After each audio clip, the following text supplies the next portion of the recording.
I'd like to think that I help give people permission for whatever that is. I'm not sure people give themselves permission to do things. And I think that's kind of what we're touching on a lot is I remember a friend of mine once said almost flippantly, well, fortune favors the bold. And I was just like, oh, I really like that. But it's just like, maybe fortune favors those who say yes.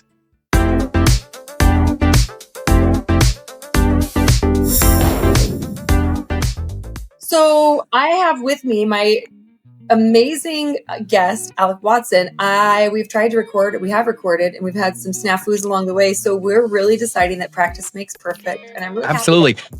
Alec in studio. Is it working? Do you hear us now? I totally. And you know what? I think you just like talking to me. I think that's what it's like. It's just like, oh, you know what? If I tell them there's a tech problem, we get to talk again. We do. And it's kind of fun because you have cool things to say. Exactly. It's totally fun. It's totally fun. I think the most interesting little bit that I harvested in the first attempt to record an episode with you was the fact that our friend Alec here is also known as former band member of Doug and the Slugs. We have some gold records that we've won, some like award-winning. You're a rock star, Alec. There was a little time when I was a rock star, but now it's more. It's more like I'm like a stepdad who's not very cool, and I can bring that stuff up, and it doesn't help at all. Never. Like the fact that people were throwing like their shirts at the stage and being like, "Marry me!" Didn't matter. Your stepkids don't care. No, not at all. Not at all. In fact, even I was so young in that band that even people my own age think that that's an old band.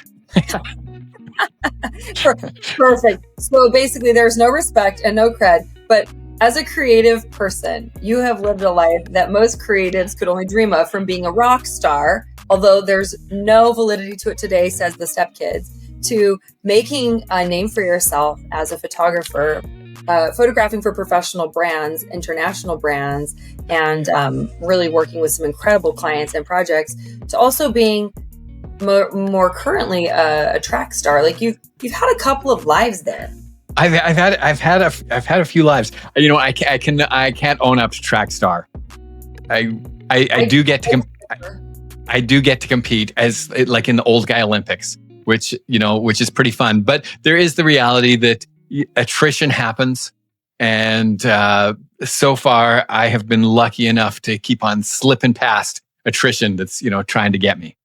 So you keep going while all the other old guys stop, and that's your secret to being a star. Exactly. Just never, ever quit. And I think as a formula for life, that's probably what I've done as I've gone along. Like being honest, jokes aside, that would be the reality. It's just like, here's the goal I'm going to set for myself, and I'm going to go after that. And what is it? Never quit, never surrender. I grew up with that. But seriously, I want to know what's the most maybe unbelievable, outrageous, or interesting behind the scenes story that you've had from any one of your my goodness or current life. Like, what do you think is the most intriguing or compelling thing that you've had as a side bit to share with us as a result of your Sure. Okay, I've got just a little one. I'll try and make like a short story version, but. I remember flying back from LA. I used to live in Seattle, and I'd just done a shoot in LA. And I always liked to turn my phone on a smidge early when we were landing, just to see how fast we were going, because I was interested in planes. And It was just like, are we flying into a headwind? And you know what? Like we're about to land. Like, so we're like seconds from landing. And I turned it on, and my phone started ringing in my hand. I was like, oh, I can't answer that till we like hit ground. So we hit the ground. I answered the phone, and somebody introduced themselves as being from Microsoft, and they needed me to photograph the president of China and Obama. I'm like, what? And I was just like, sure, I can help you out with that. Like, and they said tomorrow. And I was like, okay, I can help you out with that too. And I've just landed in Seattle. Yeah. And so then they said, okay, well, as soon as you hang up with us, the Secret Service is going to call you because you have to get clearance. Okay. So we're still taxiing, and my phone rings again, and it's the Secret Service, and they're asking questions, and I'm an immigrant. So Oh, I can't even trust you. You're from Canada. that's right. Yeah, I have, and this at this time I have a green card. I'm not a U.S. citizen at this point, and they're just like, so you have a green card, and do you have any relatives in the United States? I was like, no relatives, and they're asking me all these questions, and I'm going, wow, these are really weird questions. And at the end, they say, okay, so the Chinese delegation is going to give you a data card. Do not use their data card. You must use our data card. I'm like, okay.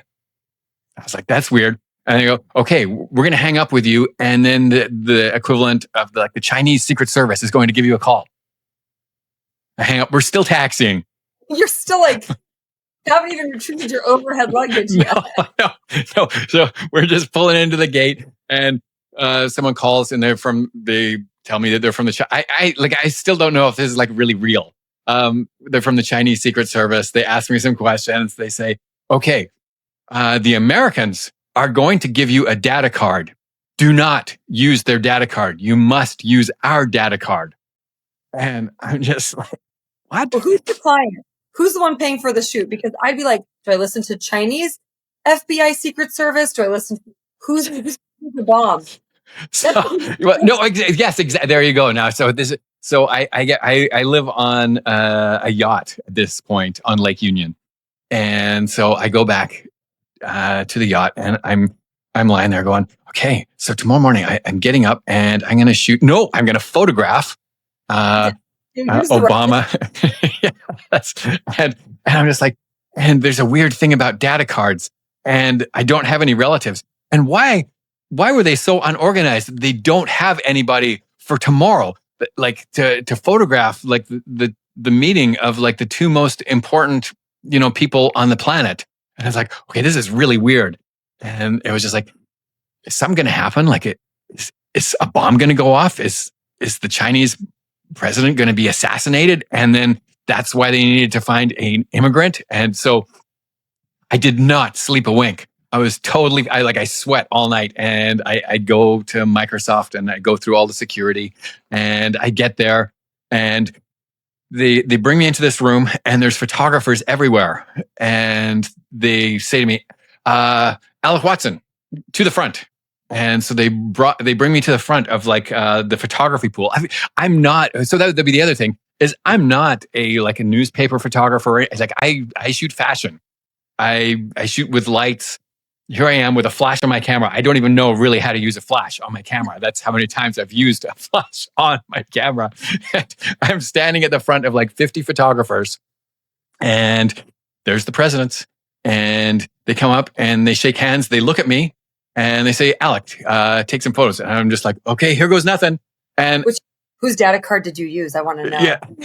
And so I took the pictures. I went 1, 2, and they're just like, okay, the rest of you. And all of a sudden, there's flashes going off everywhere. I was like, that was it.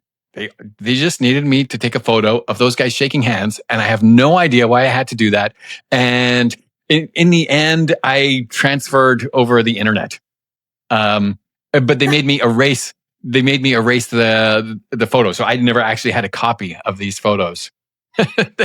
So that was like the weirdest thing ever. I really, honestly, there's a part of me that thought that I was going to be, how, I don't know, I can't remember what the movie was, but there's a movie where anybody who assassinates somebody, we know them by 3 names. So Lee Harvey Oswald, and I was going to turn into Alec Gordon Watson. And I was pretty sure I was going to be Alec Gordon Watson. I love all the questions you asked were very appropriate. Like, why did these governments drop the ball and not have somebody a little sooner? Is this a setup? Is this a hoax? What's actually happening? And it was really just take a few curious. And it really was just take, and it was just like, why on earth would you hire me to photo, and I think this sounds weird. I think it was probably because I was I don't want to say, I don't have a better way of saying than the most expensive photographer in Seattle at the time. Did you charge? Who set the rate? Did they ask for your rate? Did they tell you what you were going to do? No. I think it was because I was a fashion photographer and I was like international, and they were just like, "Oh, well, let's just go with the most expensive photographer." I have I don't have any idea why I was there. And it sounds like you have received no additional clarity in the years hence. Never. Okay, Nope. that's No. all right. It's even more of a mystery. So there you go. There's an oddball story. I like it. I'm really glad that we don't know you by all of your names, Alec Gordon Watson. Thank you. But That's me too. I would like everyone to welcome Alec Gordon Watson to Brazen Bold for this fun episode exploring the dark recesses and the nooks and crannies and obscure alleyways of the mind of a creative, which is really what we're doing today. And I like it. Alec has a creative mind, and coming from a background where you have music, that was part of your life. And then what made you switch and pursue a degree in digital media? So, you know what?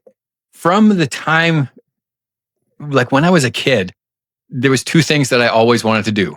One was play piano and sing, and the other was be a photographer. Like ever since I can remember. And I pretty much invented air piano. I didn't know that was a thing, but I have memories of lying in bed at like 6, 7 years old and playing Elton John songs in the air in my bed and singing. And typical 7-year-old. This is a very typical bedtime activity. Yes. So what's that? Can you play the piano?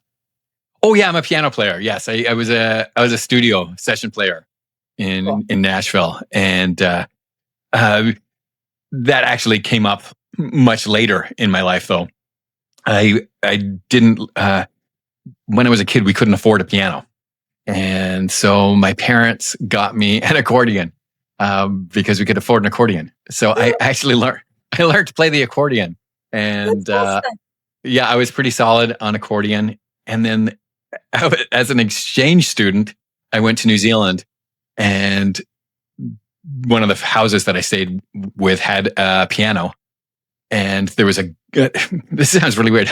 We're going down a rabbit hole here, by the way, on the creative thing. Recesses and creative alleyways of a mind of a maker. And this is actually why I wanted to interview you. Okay. So there was a girl at my high school who was the entertainer of the year. So I don't know if you're old enough to remember Debbie Gibson. I don't, but I also don't know anybody current either. So okay, or Tiffany. Yeah. I think we're alone now. Okay. Oh no. Yeah. Yes. Yeah. Ironically, one of my good friends actually played with her at the time. We met much later, but so she was like the New Zealand Australia version of that, and she went to my high school, and super pretty, and it was like, that's going to be my girlfriend. I just need to play piano and sing. So I learned a song, and you would think I could remember what it was off the top of my head right now, but I can't. And I learned to play the notes, and I learned to sing it. And one of the songs was Axel F. Didn't have to sing that one. Axel F was the synthesizer song to Beverly Hills Cop. Okay. So I learned that one on piano. Just no note. And I hope she's like, be my baby daddy the second she heard it. And the other one, I want to say it was a Beach Boys song at the time. I don't know what, but I don't think that's right. And so I learned these two songs, and it was a Hall & Oates song. I got it now. Of course. And so I learned these two songs, and every time I got an opportunity, I would play these two songs, and we ended up dating. And then she realized that it totally worked. Yeah. And then she realized later on that I only knew two songs on the piano, and I'd learned them note for note just to impress her. And that's how I actually ended up becoming a piano player. Actually cute. What's her name? Andrew. Can we scratch that? Yeah, But I just want like, I hope Andrea knows that like you're a rock star because you had a crush on her at one point. How cool is that? Yes, there's a whole huge history on that. Too much history. Never mind. Okay, listen. I was joking about the baby daddy thing. Nobody go to history.com. Okay. Yeah, there's a whole long history. It's Alec Watson on Family Tree. Huh. Okay. Okay, listen. So if you're Alec's child out there, now you know how you came to be. Okay, so maybe listen, okay. That's an interesting story, but I think that's cool. And like, you started off with a creative mind and a curious mind. How did curiosity fuel and drive the shifts and the I'd say the paths that you've wound up taking in your career as a photographer? Yeah, I was all, for sure always a why kid. Wanted to know how things worked. I remember we were talking about this the other day with a friend. When I was in grade 3, there was this program in our elementary school where they allowed us to take things apart. And I remember I was really excited to take apart like one of the school VCRs. And so back in those days, these VCRs were huge things. I mean, I was a little kid too, but these were huge and big, clunky mechanical things where, that everything moved. And unbeknownst to them, not only did I take it apart, but as soon as like they left the room when I took it apart, I plugged it in because I wanted to see how it all worked. And I remember going through and touching things to see what would zap me, to know which things are the actual electric things that make things work. And so then I would take little wires and activate things and zap them and make them Alec used to make them hair. arc. And after yes, exactly. So I always wanted to know how things worked. And so photography was, obviously like an extension of that. Yeah. At the time, photography back then, you could do black and white processing at home. So I had the darkroom at home, and ironically, I was really terrible at that. Okay. Because darkrooms take a lot of patience, and you've got to do things really systematically, and that probably goes against what I like to. I'm looking for the shortcut. And have you ever done a darkroom thing? No. Okay, so this would fall into line with probably like a colorist. I'm guessing like there would be some kind of alignment here with say like coloring hair and being a colorist. That if you want to be great at being a colorist, you've got to be very systematic and repeat things, like really properly to learn how to get from here to here. I don't like the time that it takes to get from there to there. So I'm always looking for the shortcut. So rather than do a full on test print with test strips, that's going to take time. And then of course there's the cost of that. Like I've got to do multiple test prints, and it's like, oh, that's going to cost me $10. What if I could just get over there and get me a finished product without having to do the whole process? And so I was just generally bad. How'd that work out for you? It didn't. I was terrible in the darkroom. Like I've got prints, but I was not good at that process. And it wasn't until a program called Photoshop at the time, but way back when we first started being able to take our negatives and put them on a CD. And I remember seeing the very first CD-ROMs, and I was just like, I bet you could put your stuff onto a CD, and rather than look at it, you could take that CD-ROM and put it into a computer, and I bet you there's some editing software that you could take that image and then start to edit with it in a graphics program. And nobody was doing that at the time. And so I had like the very first version of Photoshop and a CD-ROM, and I was editing photos before people like thought of editing photos. And then that was kind of when I got good, because now I could skip a whole process because I could see the stuff, because that was what interested me. In more real time. When did you decide to pursue that schooling in digital media? Oh, you know what? That was years and years and years later, honestly. So I actually if there was a timeline, I guess if there's an inspirational part to that, my 20s was music. Uh, my 30s, I went back to school to become a teacher. And during that, when I was going to become a university professor, they offered me a position at the university if I could fast track my schooling. They were just like, we've got a position coming up next year. And it turned out that I needed something like 26 credits. And so I did 13 classes one semester and 13 classes the next semester. And I graduated. And then they offered me an hour a week teaching. Totally worth it. Yes. And I was just like, I can't do that. And at the time, I'd moved back from Nashville and I was working with a famous Canadian act called Spirit of the West. And the record wasn't going well. And I just finished a record for a band called Great Big Sea. And that had shipped #1 and shipped as a gold record in Canada. And I could barely pay my mortgage. And I was just like, okay, if I didn't need another sign that, music is not going to work out for me in Canada, like, I cannot expect to get a #1 and a gold record every single month to squeak through paying my mortgage. It's not going to happen. And I remember the band that I was working with hired a photographer, and they thought the photographer was charging too little. So they paid her extra. And so there I am in like this multi-million-dollar facility going, okay, I think the photographer just got paid more than me and this entire facility for doing photos for the day. And I was like, why am I not doing photos? And right in the middle of that record, I said to those guys, you know what?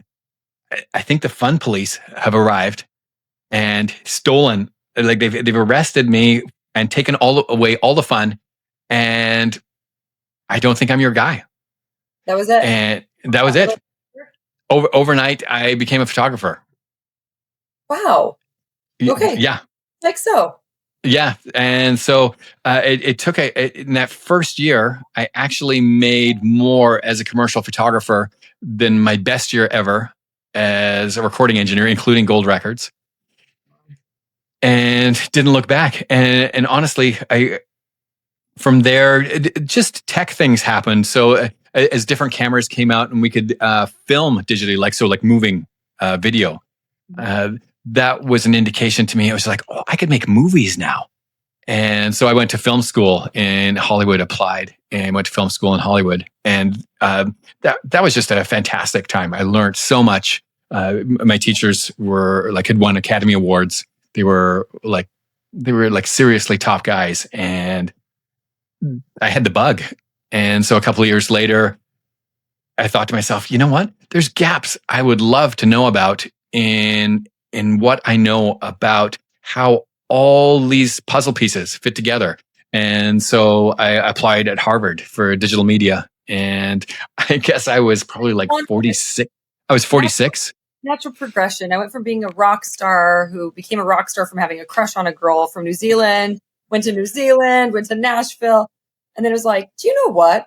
I mean, why not go to Harvard for digital media? But were your parents kind of just like, what's next?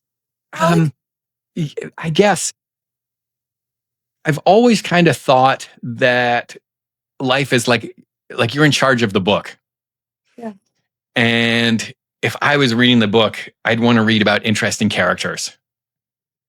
And there's always a bad guy that shows up in like crime shows. Hopefully I'm not the bad guy, but the bad guy who's shows up in crime shows and they say things like, yeah, he graduated top of his class in Harvard. And it's like, I don't know how they know this stuff on the crime show, but they always seem to know that one. And I remember going, you know what? I think it would be really cool to go to Harvard. And then if I ever got arrested, they'd be able to say, oh, he graduated top of his class. Also, Alec Watson, you'd be known by all three of your names. I mean, exactly. Everybody. Exactly. And so, yeah, it was kind of the writing of the book that I was just like, that seems like a fun thing to be able to say later on in life. And so that became the goal. Honestly, Alec, so many people choose lives of normativity. This is what you should do. This is a respectable career. This is interesting or noble. People will respect you if you do it. And then they do it and they take their soul out of their body and they hand it to somebody to put into a box or to lock up with golden handcuffs at a desk or something that may suck their soul out of their body, but they're going to do it. This is what they're supposed to do. It sounds like you took that notion and laughed in its face and thought, what's going to make the most interesting story? I have a friend who often says, I'm just here collecting stories. And it sounds like you had a very strong inclination toward collecting interesting stories and making them your own. And that really does parlay into the work that you do in media and in capturing people and their stories. Tell me how an interest in a story helps you see people in a way that photographs them differently or helps share a story, especially with so much happening with AI and so much, I would say, like connection and authenticity and like points of interest that are drawing us in as humans. How do you distinguish yourself and stand out differently through the art of the story with it? Like how have you tied that all together? Because you have. Oh, thanks. I was going to say I don't know that I've done that, but I certainly attempt to do that for sure. And what you're saying is true. Like for me, story is everything, and it's one of the things I love about photographing people. And honestly, like whether it's like a business owner, like I find business owners super interesting. Honestly, because there's a part of me that immediately wants to go to like celebrity because we're just interested in that. But in all honesty, I think I get to spend, I just spend more time with business owners than I do with celebrities. Celebrities, there's always some kind of handler. It's really quick. We think it would be really interesting, but it's generally not that interesting. Whereas a business owner, somebody who's really passionate about what they do and they've decided to do this for their life, and especially as somebody who's like service oriented, who like they're driven to deliver a service up here. They're just interesting people to me because they have a story and they're passionate about it. And so diving into the why of that, and suddenly you've got so much insight into who that person is and what drives them. And then there's this notion, and honestly, I don't know whether it's true that you can capture that in some way. I think you can, but I look at photos from other photographers and I was like, is that what they captured? And maybe it is. I don't know the answer. That is always the idea with a portrait or something, is that you're saying more about them than just a snapshot, right? And I don't know whether when somebody opens up to you that they connect on a deeper level, and that's what we're capturing. I would like to think that we emote something in some way. When you speak to somebody's heart and their interest, that there is something that happens in those moments. And when we capture a still, we're suddenly more interested in that still for some reason. And certainly from the reason, if nothing else, then we'd want to read the story. Yeah.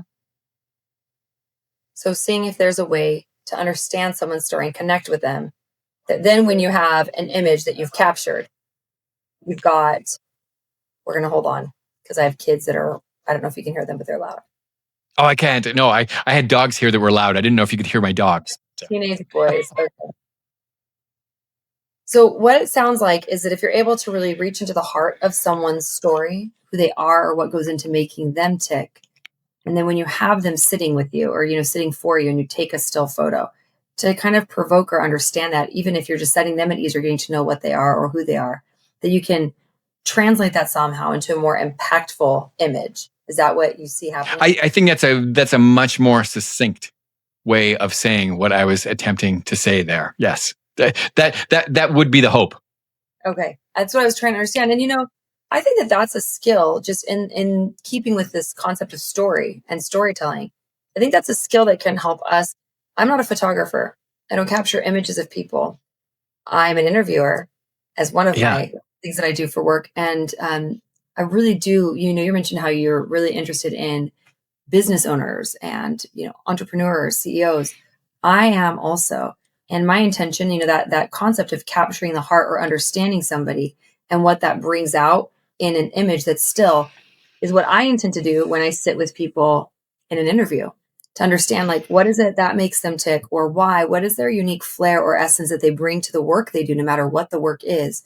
Because I think when I'm able to see that, I'm able to learn something and hopefully provoke in others a feeling or an idea, and make an invitation out of it. So my work isn't in still photos. My work is more, I like to think of it as like, there's different types of art, right? And Yeah. performance art. This is more of a provocation or an invitation to understand something deeper. And you said, like, you went down a rabbit hole, and I said, yeah, you sure did. And that is the brain of an artist. And that's what I want to understand and capture in this recording, is how an artist's mind works and where they go with it. And even just your life story and your life's path, which is not traditional and is interesting. It's taken a lot of different weaves and turns. Like, you've worked with massive brands. You've worked with big bands. You photographed for huge campaigns for Coca-Cola or Microsoft and other pretty well-known brands. You've done a lot of different things, and just getting to know, like, what things you said yes to, or what opportunities you pushed into, or what questions you were asking that wind up putting you in those positions. Because I think a lot of us are, like I said, we can take a formula, we can follow the rules, and we can become very stuck. Many of us trapped in prisons of our own design. And there's so much out there. There's so much potential and creativity or connection that we can experience. And I think what you do in photographs is what I intend to do in connection with people. And that's to bring something more deep out, and then to leave the person, and they walk away from their session with you or their work with you, seeing themselves a little bit differently, or understanding maybe more about the work they're doing. Would you say that's accurate? Yes. Yeah. I'd like to think that I help give people permission for whatever that is. I'm not sure people give themselves permission to do things. And I think that's kind of what we're touching on a lot. Is I remember a friend of mine once said, almost flippantly, well, fortune favors the bold. And I was just like, oh, I really like that. But it's just like, maybe fortune favors those who say yes. And so, bold to say yes, Alec. This podcast is called Brazen and Bold. It's, yeah, so many of us have no business doing what we're doing. And even people you're playing air piano in bed when you were 7 years old. Like, what business did you have being on a gold record or recording with big acts in Nashville, right? But it's something. There's something to be said about, like, saying yes to an opportunity, or trying to push the bounds of creativity of what a life. There's a story arc to everyone's life, and you've pushed very far into how your story arc, like, what can be contained within one story. And I think it's really quite beautiful. And it is a permission or an invitation for other people to consider what else they could fit into their life or explore. One of the things that I try to do on social media, because social media is always like a tough one for me. Like, I don't think I personally get any work from social media. Mm-hmm. And so I don't spend a lot of time on, I spend lots of time on other people's social media. I don't spend much time on my own. But the one thing that I do like to do on my social media is, if I'm posting something about myself, the goal is that I want to inspire people and give them permission to do whatever it is that they dream of. And so that when you'd mentioned sprinting earlier, or like, being fast, the track star. That was one of the things that I wanted in my life. I realized, I never did that one thing. I could do that. And if I tell people the story, if I put that out on social media, it's not because it's about me. It's because I want to tell people, so they're inspired to go, you know what? I always wanted to do that. And maybe it's not too late. Awesome. I like that. And whatever that is, that could be putting a pen to paper, or composing a work, or really it could be, I had a friend who went to law school, and when they got done, they were like, I really don't like law. And what a thing to do, to finish law school and pass the bar and say, I don't know, this isn't for me. And they didn't take over their family's law firm. They did something entirely different. And that's really going against what makes sense. That's going against what's prescribed or handed down. And I think to go counter to something that's offered or provided for you just for the sheer sake of defiance is meaningless and keeps us stuck in a position of being controlled by that thing outside of us. But if we take the thing outside of us and say, do I like this or not? And if I don't, where do I want to go instead? It's just a very bold move. And fortune does favor the bold. And I actually think joy follows it. I think that there's a lot of us that could be living in so much more joy or more fully expressed. And it doesn't mean joining a band or going to Harvard. So when we're arrested in the eventual situation, we are body slammed against the cop car, then the story that's told about, and he did graduate top of his class at Harvard, But why not do different things? Why not? Why not go look at what there is to do? And when you talk about sharing about your journey in track, which those of you listening, Alec recently realized I can still run fast. And a lot of people my age don't run anymore. So, you started running, you started pursuing, competing in track in your age group and go. I mean, that's pretty cool. It's just something different to do. And I like that you share it. And I like that you share your wins and losses. So, folks, we are going to put in the show notes where you can find Alec and his work and follow him on social media to see the stories he tells. But there's something about it that is inspiring. Why not try it? Why not pursue it? And why not do it? And you just went for it. There's something pretty cool about that. And then you got injured and you share about how this injury hit you. And it's not a happy ending. It's not like the story we're cheering for that you wound up breaking the record of your age and your event. At the same time, you probably broke a lot of barriers to your own limitations and put yourself out there in ways and had experiences and exposure and will continue to do so. And sharing about that. And I think that's something that you teach when I met Alec. I actually had the opportunity. Look at that. Of being photographed by Alec through my work with Goldwell. You took one of the favorite photos I've ever had taken of myself. So thank you for that. And I think that what you offer and provide people and how you do this kind of permission and the way you share on social media as well, it can help people think outside the box in whatever way it is in their lives. But the way you tell the story gives a point of genuine connection in a digital age where so much is manufactured or contrived. And I think that's something that, that's what you spoke on when he was at the workshop or the presentation that he gave for Goldwell when we were out in Vegas. It was this, goodness sake, it was spring. I don't remember what month it was, but we were in Vegas together when I met you. That was that was the whole point of your keynote, was to tell a good story using whatever equipment, materials, and means that you have. And that's an invitation for any artist or any maker or frankly any human who wants to have a greater impact. Wouldn't you say? Yeah, absolutely. It's really easy now, even since then, to make something on AI. Mm-hmm. But how meaningful is it? How impactful? Did you make somebody's life better? Did you give somebody permission to raise their bar, to find joy in their life? And if I did that, then, that would be a success. I don't need a better success than that. For my track thing, I have to, I haven't figured out what my post is to say that I'm not going to the Nationals. I was supposed to be at the Nationals this weekend, racing.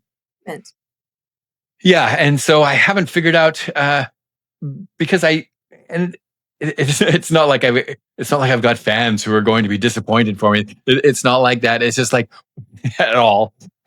It's more like, how can I frame this in a way? Because I haven't figured out myself, honestly, that how can I frame this in a way that gives people permission to go after what they want? And you know what? Sometimes you don't succeed, but it was all about the journey, and the journey's not done yet.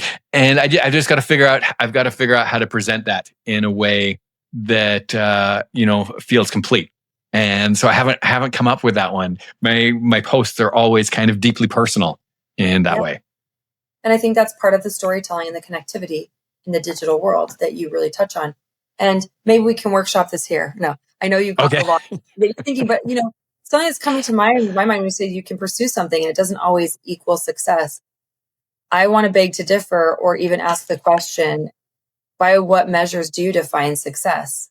Perhaps the pursuit was wildly successful and everything you needed from this pursuit was incredibly successful, even in an injury that ended the attempt to run in the nationals.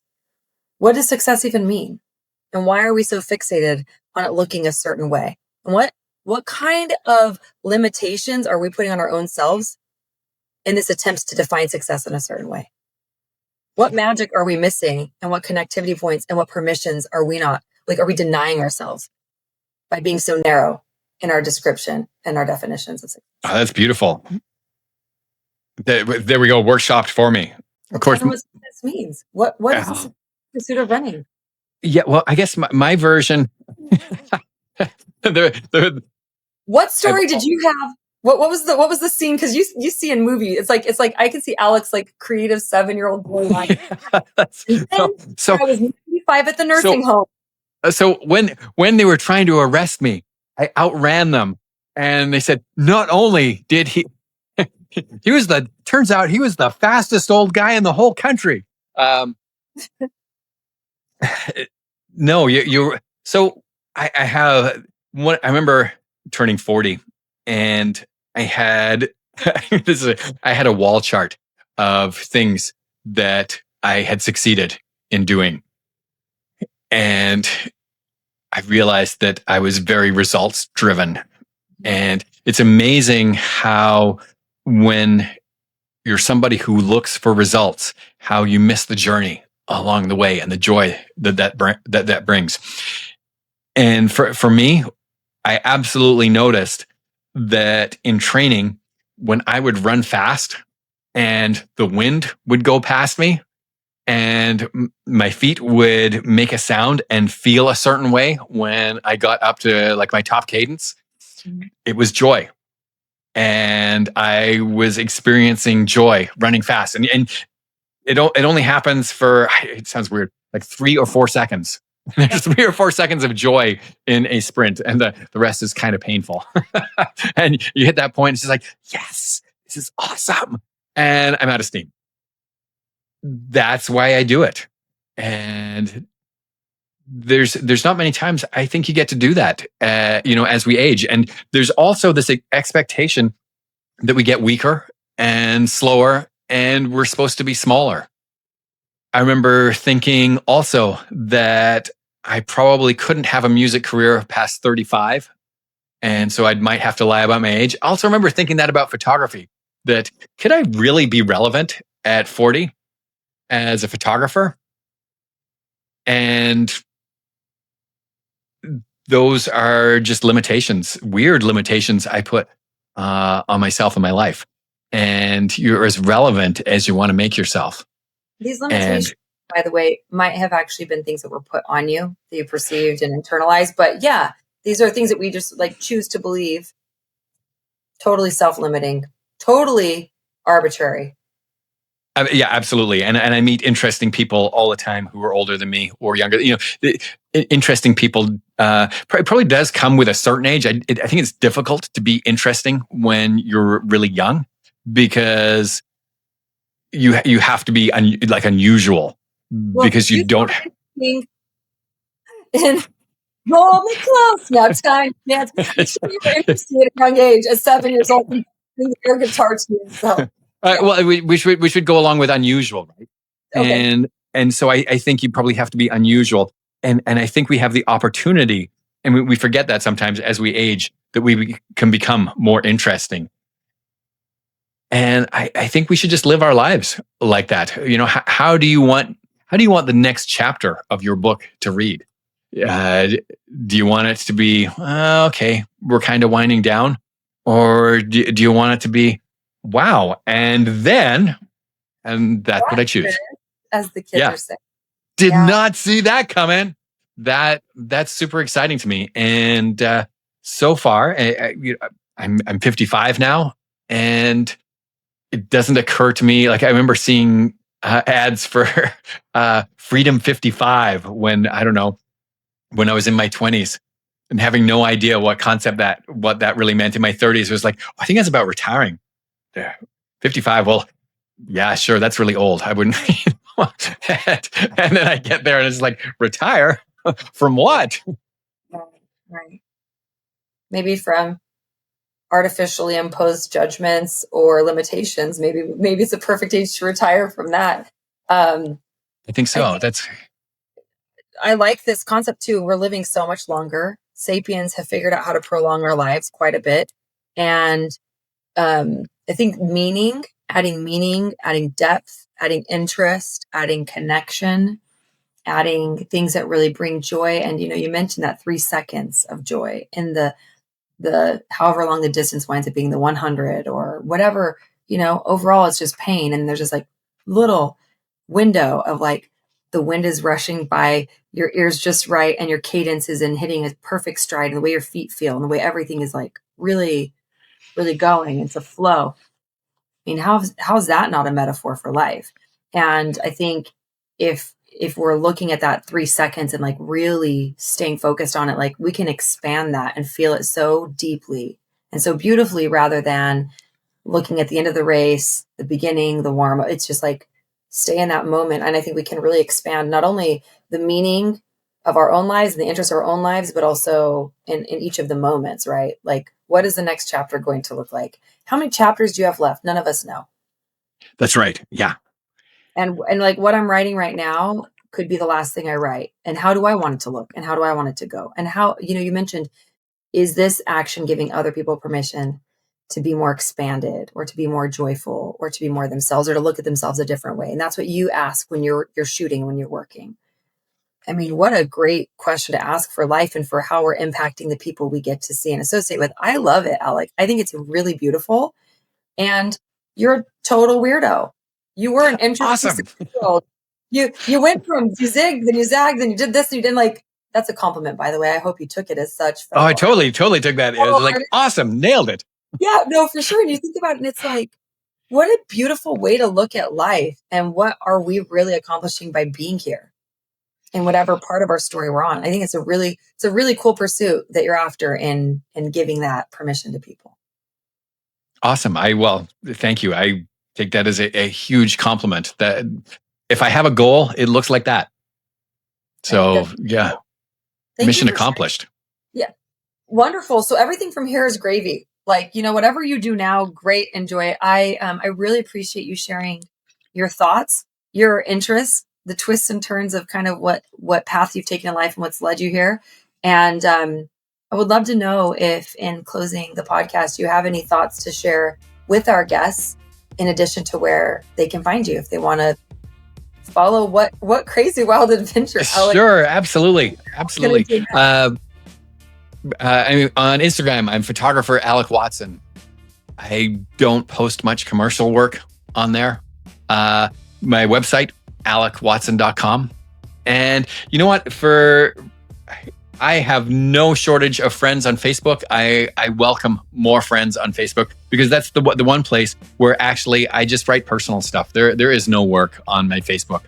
That's where I'm gonna post things that are stories, and I get tons of feedback from that when I put a post and it gets like 100 written responses on it, because people are just like, wow, thank you for taking the time to write a story that was interesting, that impacted me in some way. So I welcome more friends. A way to resonate that. Well, when I met you as a parent, that even though you were the very important photographer that was flown in, I didn't see any Secret Service this time, but that was flown in to work with us at this event that Goal put on. You were very open to a new connection and a new friend. And I like that. And I could tell, listen, you're an important keynote speaker, that. And you were there on business, and it was just fun to connect with you and to learn a little bit more about your story. And then, your generosity and sitting with me here today and spending a little more time. So thank you for being a part of the show and for sharing your objective in life. I think it's been very inspiring, and I hope other people are going to enjoy listening as well. Awesome. It's been such a pleasure talking to you multiple times. I'm sure something's going to go wrong, and we're going to get to talk again soon. Or maybe everything goes right and we'll just get to talk because it'll be fun. I'm voting for that. That sounds fantastic. Either way, I look forward to that.